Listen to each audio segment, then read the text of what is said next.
함께 보실 말씀 로마서 8장 16절 17절 우리 한 목소리로 같이 읽겠습니다. 시작. 성령이 친히 우리의 영과 더불어 우리가 하나님의 자녀인 것을 증언하시나니 자녀이면 또한 상속자 곧 하나님의 상속자요 그리스도와 함께한 상속자니 우리가 그와 함께 영광을 받기 위하여 고난도 함께 받아야 할 것이시니라. 아멘. 고난도 함께 받아야 할 것이니라. 네, 감사합니다. 오직 예수님. 오직 예수님. 네, 예수님의 은혜와 평강이 넘치시기를 축원합니다. 아멘. 아멘. 오늘 함께 읽으신 로마서 8장 16절과 17절 말씀을 토대로 하나님 자녀의 의미, 하나님 자녀의 특징 이렇게 할 수 있는데요. 자, 하나님 자녀의 의미라는 제목으로 말씀 받겠습니다. 우리가 지난 시간에 하나님의 영으로 인도함 받는 자의 축복 그랬죠. 하나님의 영으로 인도함 받는 자의 축복. 첫 번째로 하나님의 아들이 된다 그랬습니다. 하나님의 아들이 되고 두 번째 전에는 무서워하는 종의 영의 인도를 받았다. 이것도 성령의 역사다. 이것도 한편에 또 그래서 축복이다 그랬죠. 자, 전에는 무서워하는 종의 영으로 인도함 받았는데 이제는 양자영을 통해서 양자의 특권을 받아 누린다 그랬습니다. 여러분들 이 은혜와 축복이 있으시기를 축원합니다. 이 하나님의 영으로 인도함 받는 자 축복이죠. 자, 오늘 바로 이어서 오늘 본문을 토대로 하나님의 자녀가 뭐냐 말이에요. 하나님의 자녀가 자, 여러분들 사람이 그 부모가 누구인지가 그렇게 중요하죠. 특히 오늘날 자본주의 사회에서도 더 크게 부각됩니다. 부모가 누구냐? 어떤 사람을 봤을 때 이 부모에게서 그냥 영향을 절대적으로 받아요. 한 사람의 특징과 그 사람의 인격이라든지 심지어는 어떤 사람의 사회적인 계층과 계급을 결정하는데 부모가 결정합니다. 부모가 거의 가정교육, 집안교육이 어땠느냐 그 사람 결정합니다. 부모님의 학력, 부모님의 신앙, 그리고 부모님의 인격, 그리고 부모님의 사회적인 지위, 이 부모님이 어땠냐 말이죠. 성품과 재력 이런 것들이 어떤 사람에게 직접적인 영향을 미친다. 만약에 부모님이 왕이었다, 그러면 더 말할 나위가 없겠죠. 부모님이 왕이었다, 그럼 바로 그냥 왕 되는 거죠. 부모님이 대기업 총수였다, 그죠? 하여튼 이 땅에서는 이제 끝나는 거예요. 고생은 없는 거예요. 대기업 총수였다, 대학자였다. 이것과 반대로 불황무식하고 그리고 가난하고 배운 게 없고 그냥 그렇다. 그러면 또 자녀들도 이 땅에서 이제 쉽지 않습니다. 어렵죠. 자, 계급과 계층이 형성되어 버린다는 것입니다. 자, 우리는 하나님의 자녀인 줄로 믿습니다. 예수 그리스도를 믿는 믿음 안에서 하나님의 자녀가 되었다. 그래서 우리 하나님의 백성들에게 따라오는 그 은혜와 축복은 이루 말할 수가 없습니다. 하나님의 자녀한테 거의 다 와요. 모든 축복이 다 온다는 것입니다. 자, 그 하나님의 자녀가 어떤 자녀냐, 어떤 모습이냐, 어떤 특징을 갖고 있느냐, 어떤 의미냐. 자, 그 모습을 살펴보도록 하겠습니다. 하나님의 자녀의 의미. 첫 번째로, 자, 성령님이 친히 우리 영과 더불어 증거해 주신다는 거예요. 증거해 주신다. 16절을 다시 한번 읽겠습니다. 시작. 성령이 친히 우리의 영과 더불어 우리가 하나님의 자녀인 것을 증언하시나니. 아멘. 성령님이 우리 영과 더불어서 우리가 하나님의 자녀인 것을 증언하신다. 자, 이것은 성령님께서 성령님과 우리의 영이 하나님의 자녀된 것을 증거한다. 자, 이 더불어 증언한다라고 하는 것이 함께 증언한다는 거예요. 성령님께서도 우리가 하나님의 자녀인 것을 증언해 주시고 우리 영도 우리가 하나님의 자녀인 것을 확신한다는 거예요. 이게 증언한다 이런 표현이 났을 때요. 여러분들 이제 논쟁의 여지가 있어요. 신학계에서도 논쟁의 여지가 있고 성령께서 인을 쳐요. OK 목장 소인지 K2 목장의 소인지 어떻게 아냐 말이에요. 그러니까 이제 표시를 한단 말이에요. 표시를 엉덩이에다가 도장을 찍든지 머리에다 찍든지 뭐 어디 발목에다 찍든지 찍어가지고 그 소유권을 정확하게 딱 보여준다는 것입니다. 그래서 오케이 목장이 쏘다 그럼 엉덩이에 꽝 찍으면 이제 대체 어떤 놈인지 모르는데 딱 보고 표시하고 간단 말이에요. 성령님께서 우리를 인을 친다는 것입니다. 그럼 그 성령님께서 우리에게 인을 친다라고 하는 것이 무엇을 의미하느냐? 거기에 대해서 뭐 성령 충만이다, 성령 세례다, 뭐 표현에 대해서 여러 가지 논쟁이 있어요. 성령 충만은 여러 번 말씀을 드렸지만 성령론을 가지고 이제 성령 충만은 이미 우리가 예수님을 믿음으로 받아들였을 때에 성령의 선물이라고 말하고 우리가 예수 그리스도를 믿는 순간 우리 가운데 쫙 성령께서 오셔서 내주하신다. 우리가 예수님 믿는 순간 성령께서 함께 하시는 줄로 믿습니다. 이것은 비체험적이에요. 어떤 체험이 오는 것이 아니에요. 언제 오시는지도 잘 몰라요. 성령 충만이라고 하는 것은 그러니까 우리 가운데 오셔서 계시는데 우리가 기도도 열심히 하고 예배 생활도 열심히 하고 신앙생활 열심히 하고 그러면은 우리 안에 계신 성령님께서 이렇게 충만되어지는 것이다. 이렇게 이해하는 관점이 있고 그리고 또 성령 세례는 이런 거예요. 우리 안에 성령님 계셔요. 믿음으로. 그런데 다시 성령님께서 오셔가지고 임하셔요. 성령 세례라는 표현을 쓰는 것입니다. 그래서 여기서 이제 의견이 나눠요. 성령 세례. 우리 안에 계시는데 뭔 다른 성령이 오냐. 또 이제 성령 충만에서는 또 그렇게 얘기하고. 그런데 성령 세례 입장에서는 그렇지 않다. 우리 안에 계시지만 다시 부흥의 역사로 개인에게 성령 세례로 임하십니다. 그것이 단적인 사건이 바로 사도행전 2장 사건이다.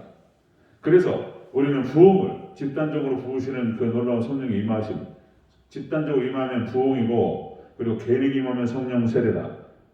이렇게 이제 왜냐하면 성령 세례가 은사주의로 막 나가거든요. 방언의 은사, 예언의 은사, 막 이렇게 가지고 막 은사주의로 나가면서 이제 막 무슨 예언의 은사 가장 그래서 은사론에서 어려운 것이 예언의 은사란 말이에요.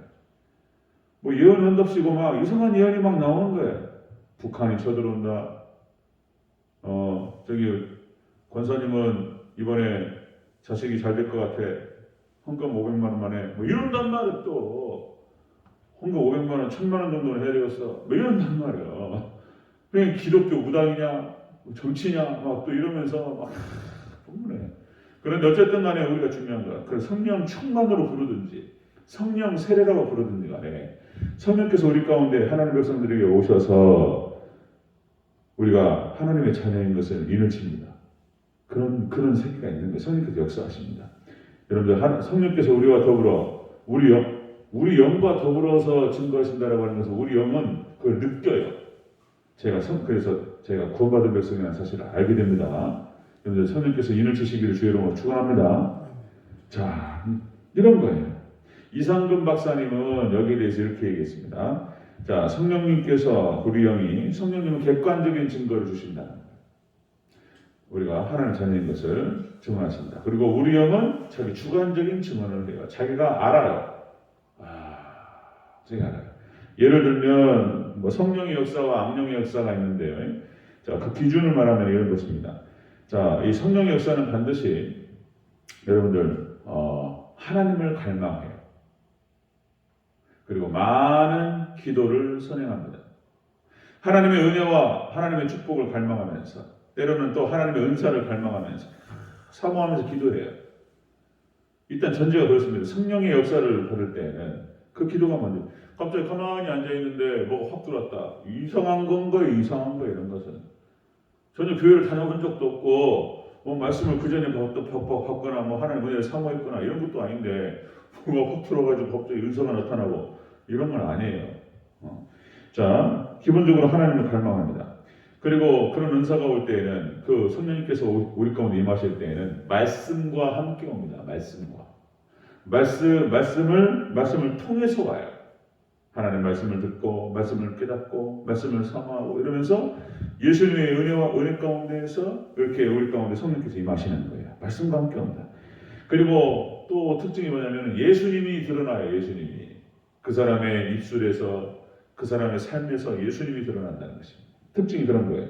그 다음에 하나님에 대한 사랑과 열정이 생기는 거예요. 성령께서 역사하시면 더 하나님께 나아가고 더 예배 가운데 충성스럽게 하나님 말씀을 순종하면서 그렇게 나타나는 거예요. 성령의 열매가 그런 거예요.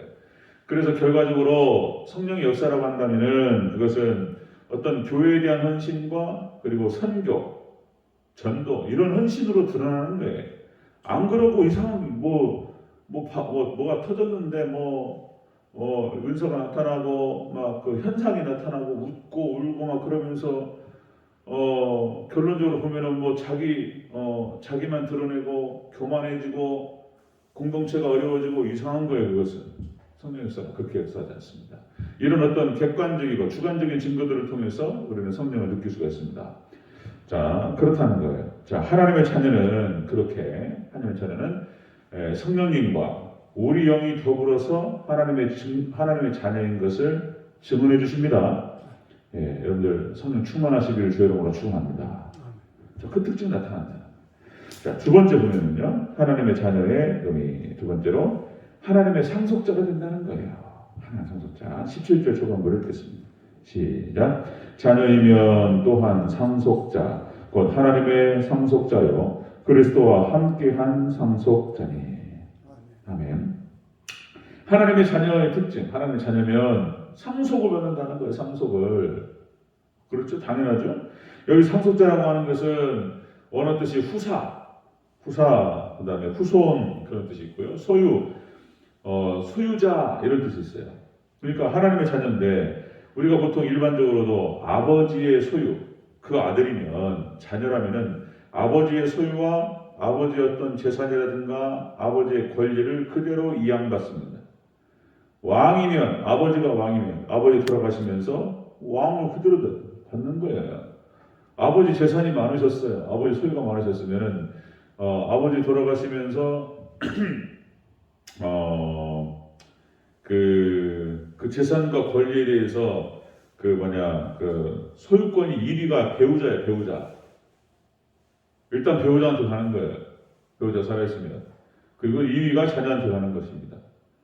예, 그전에 말씀드렸는데 재산 빨리 주면 안 돼요. 자녀들한테. 인간이 죄인이라 그렇습니다. 제가 시골에 있을 때 우리 서경순 할머니라고 80이 넘으셨는데 정신이 멀쩡하시고 건강하셨어요. 근데 이제 셋이 아들만. 그리고 고급 공무원, 남편이 서열이 직위가 높았어요. 쉽게 말해서 옛날 분치고는 굉장히 깨끗하시고 그렇게 잘 곱게 늙으셨어요. 선산이 있는데 그 선산을 갖다가 좀 아무 생각, 별 생각 없었어요. 큰아들, 둘째 아들 다 잘 됐어요. 직업도 좋고 돈도 잘 벌어요. 근데 선산을 이제 그 할머니 이름으로 돼 있는 거예요. 할아버지 돌아가셨으니까. 근데 그걸 갖다가 그냥 빨리 명의를 이전해 준 거예요. 상속을 끝내버렸어요. 그 할머니 어떻게 됐을까요? 그 며느리가 그 할머니 잘 모셨을까요? 고맙다고? 안 그래요. 할머니 첫째 아들, 둘째 아들, 셋째 아들 돌아다니시면서 양보 왔다 갔다 하시고 며느리들이요. 만약에 그 할머니가 그거 딱 쥐고 있었어 보세요. 그 재산 상속 빨리 안 해주고 딱 그렇게 자녀들 딱 모아놓고 나한테 잘하는 아들한테 준다. 딱 이렇게. 그리고 차등으로 지급할 거예요. 잘하는 아들한테만 이렇게 딱 선포하고. 그랬으면은 며느리들이 서로 모신단 말이에요. 어머니 벌써 대우가 달라져요. 근데 싹 해줘버렸어요. 할머니한테 남은 게 없어요. 이게 달라져요. 며느리 아들이 다 되는 게 귀찮아요. 하여튼 여러 가지 모습을 봅니다. 절대로 주면 안 돼요. 끝까지 딱 주고 딱 주세요. 그리고 천국 갈 때까지. 그리고 이제 잘하면 준다, 안 하면 안 준다. 그래버려야 돼. 사람이 죄인이라 이게 참. 그러니까 이 재산과 권리라고 하는 것도 1차적으로 배우자한테 가고 2차는 자녀에게 가는 것이죠. 근데 이제 우리가 하나님의 자녀이기 때문에 우리가 하나님의 후사가 되고 상속자가 되는 줄로 믿습니다. 천국과 하늘의 신령한 은혜를 우리가 받는 거예요. 이것만큼 큰 축복이 없는 거예요. 여러분 이 귀한 축복이 있으시기를 축원합니다. 여러분들 거지 나사로 부자가 있잖아요. 거지 나사로가 비록 이 땅에서는 그렇게 어렵고 힘들게 살았어요. 꼭 거지라는 표현이 나오는데, 그러니까 이제 물질이 부족했고 여러 가지 불편함이 많았던 것으로 그렇게 생각이 되는 거예요. 그러나 천국 같습니다. 아멘. 천국 갔어요. 우리 좀 힘들었지만 천국의 상속자가 되고 후사가 되었다. 천국에 가서도 여러분들 상급 차이가 있다고 그랬어요. 그 차이는 이 땅에서도 있습니다. 얼마나 우리 심은 대로 거둘 줄로 믿습니다. 심은 대로 거두는 거예요. 봉사하고 그리고 물질로 심고 시간으로 심고 주님을 섬겼다. 차이가 있는 거예요. 그렇지 않은 사람하고 차이가 있는 거예요. 자, 여러분들 누가복음 12장 32절 적은 무리여 무서워하지 마라. 너희 아버지께서 그 나라를 너희에게 주시기를 기뻐하시느니라. 아멘. 하나님 귀한 상급과 축복을 주시기를 기뻐하신다는 거예요. 자, 하나님의 자녀 누구냐 말이에요. 자, 성령님과 우리 영이 더불어 증거하시는 거예요. 하나님의 자녀라는 사실을. 그리고 두 번째로 하나님의 상속자가 된다는 것입니다. 세 번째 보면요. 하나님의 자녀의 의미 세 번째. 예수님과 함께 영광을 받기 위하여 고난도 함께 받는다는 것입니다. 자, 17절 전체적으로 다시 한번 읽습니다. 시작. 하나님 자녀이면 또한 상속자 곧 하나님의 상속자요 그리스도와 함께한 상속자니 우리가 그와 함께 영광을 받기 위하여 고난도 함께 받아야 할 것입니다. 아멘. 예수님과 함께 영광을 받기 위해서 고난도 함께 받는다. 그죠? 자, 이 고난도 함께 받는다라고 하는 것이 실질적으로 예수님께서 이 땅에서 고난받으셨고 핍박받으셨습니다. 마찬가지로 우리가 하나님과 연결된 하나님의 자녀인데 예수님의 신부된 백성이에요. 그러면 동일하게 우리도 이 땅에서는 고난이 있습니다. 자, 여러분들 사도행전 14장 22절에서 하나님께 사도 바울을 통해서 이런 말씀을 하셨어요. 우리가 하나님의 나라에 들어가려면 많은 환난을 겪어야 할 것입니다. 사도 바울이 이 땅에서 힘들었습니다. 많은 반대자가 있었고 그리고 고난과 환난이 많았습니다. 여러분들 우리 기독교 내에서 잘못된 가르침, 왜곡되고 치우친 가르침 중에 하나가 뭐냐면 예수님 믿으면 이제는 불행 끝, 행복 시작이다. 다 끝난다. 모든 문제는 해결될 것이다. 잘 될 것이다. 예수님 믿었다. 예수님 믿는다는 그 증거로 부자 되고 잘 된다. 막 이런 얘기. 번영하고 막. 우리 어저께 말씀 그런 은혜가 있어요. 축복이 있고 하나님 높여주시는 은혜가 있습니다. 그런데 또 그런 관점. 그래서 가난하고 못 살고 이것은 뭐가 문제가 있는 거다. 예수님 믿고 가난하고 못 사는 거는 문제가 있는 거예요. 이렇게 바라보는 건 또 아닌 거예요. 또 여러분들 히브리서 11장에 보면은 믿음의 선진들의 모습이 나타나죠. 그들은 이 땅을 살아가면서 나그네와 행인으로 살아갔습니다. 그죠? 나그네와 행인으로 살아가고 모세에 대해서는 이렇게 표현합니다. 하나님 백성과 함께 고난받기를 잠시 죄악의 낙을 누리는 것보다 더 좋아했으며 아멘. 그러니까 이 땅에서 하나님 백성으로 살아가면서 때로는 그런 고난이 있고 환난이 있다는 것입니다. 자, 여러분들 우리가 예수님의 신부된 백성으로서 우리가 참된 믿음이라고 하는 것은 우리가 우리 자신을 부정하고 우리 십자가를 지고 예수님을 따라가야 되는 줄로 믿습니다. 십자가가 있어요. 그런데 여러분들 십자가만 있는 게 아니에요. 거기에는 영광이 같이 있는 것입니다. 이것은 마치 동전의 양면처럼 제가 중요한 깨달음이 그런 거예요. 우주 만물의 이치가 그렇게 돼 있어요. 이게 지금 이제 21세기에 드러나는 20세기에 발견됐고 그것이 발전되었고 21세기가 또 확장되어가는 이런 과학적인 발견이 우주 전체 원리가 양자로 되어 있다는 거예요. 양자역학. 입자, 이런 모든 물건들은 입자가 있고 파동이 있다는 거예요. 파동. 두 가지가 같이 있습니다. 입자와 파동, 양자라는 것입니다. 양자. 그래서 음양이 조화되는 것이고, 그렇죠? 모든 게 짝을 맞춰야지 의미가 확 드러나는 거예요. 정확한 정답이 나오는 거예요. 특별한 총과, 성경 말씀 특별한 총과 일반한 총과 짝이 되어야지 정확한 뜻이 드러나요. 그런 거예요. 두중인이라는 표현을 썼다는 것이죠. 일반한 특별한 총. 구약과 신약 성경이 딱 짝을 맞춰가지고 정확하게 딱 맞아야지 의미가 딱 드러나요. 이렇게. 마찬가지입니다. 이 땅에서 예수님과 함께 여러분들 고난이 있지만 영광이 함께 있을 줄로 믿습니다. 같이 있는 것이다. 같이 있는 것이다. 자, 말씀 정리하면요, 하나님의 자녀가 뭐냐 말이에요. 하나님의 자녀의 의미, 하나님의 자녀의 특징. 첫 번째로 성령님과 우리 영이 더불어 증거합니다. 우리가 하나님의 자녀라는 사실에 대해서. 그래서 확신이라고 하는 것이 오는 거예요. 하나님 자녀. 두 번째, 하나님 자녀로서 하나님의 상속자가 된다. 그 다음 세 번째, 예수님과 함께 영광을 받기 위해서 고난도 함께 받는 것입니다.